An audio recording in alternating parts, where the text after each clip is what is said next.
by Mantu Manish.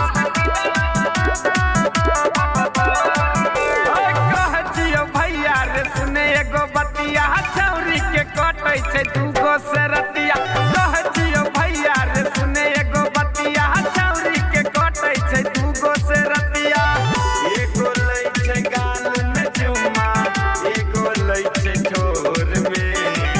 एगो लै छै गाल में चुम्मा, एगो लै छै ठोर में।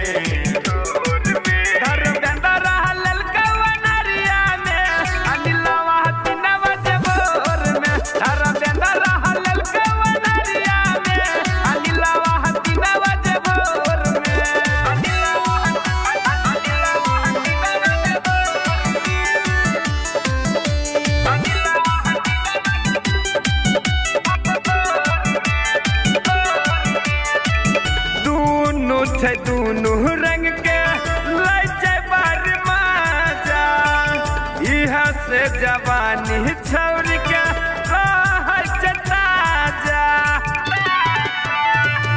दूनू रंग के लै छै बड़ मजा, इहा से जवानी छौरी के रहै छै ताजा। पारा पारी खेलै छौरी हो घर में, पारा पारी खेलै छौरी एक ही हो घर में।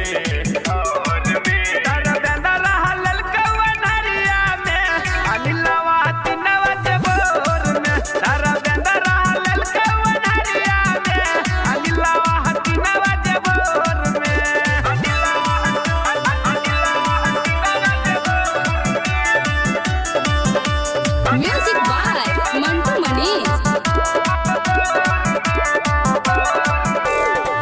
चुन चुन दल को कान के बाली, कान सोच लाली के मजा भरपूर।